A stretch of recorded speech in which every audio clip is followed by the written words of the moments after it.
So if you had one piece of advice that you could give on threat hunting, what would it be? Where would you start? Z?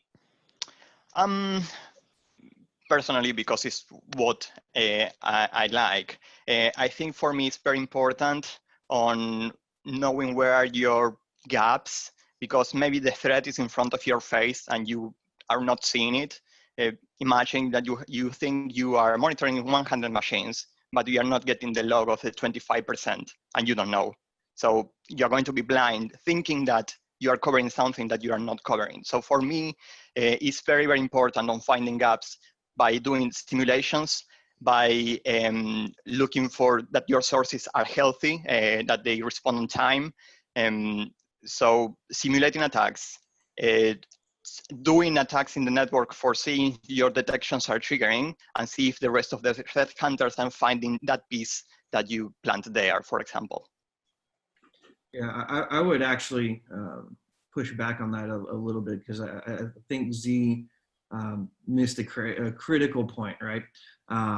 For me, you don't get to hunt if you don't have data, right? And Z kind of mentioned it in passing, but I really want to call that out. No data, no hunt. Like you're not getting anywhere if you have no data.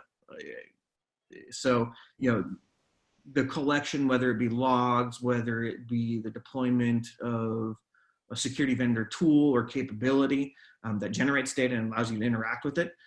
If you don't have that raw material to work with, you're dead in the water. You're not really hunting. You're in the best case scenario, you're pretending. All right, Keith? I would actually add a third and different point. The people. Putting the people together. If you're just getting your threat hunting off the ground, finding the right people, making sure they meld into the right team.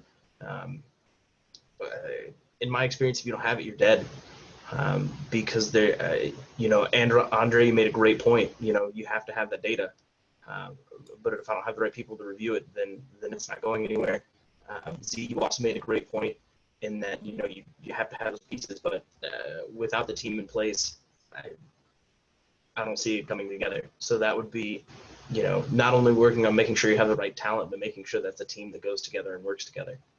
You know what? I'll throw in something else on top of all that, just to maybe bait the debate a little bit. You have to have leadership buy-in. You have to have an understanding at an executive level of the value that can be generated, not just in the security context, but also in the operational context.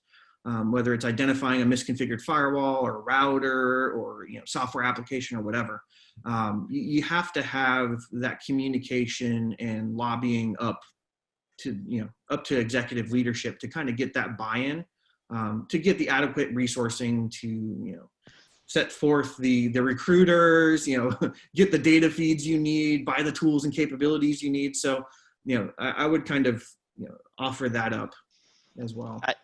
I'm going to add to that. That is very, very interesting. Adding to that, you need the support, right? If you are not good communicating where are the problems and what support you need, and they are not enforcing what you need for resolving those problems, you're going to be finding things that nobody's helping to fix.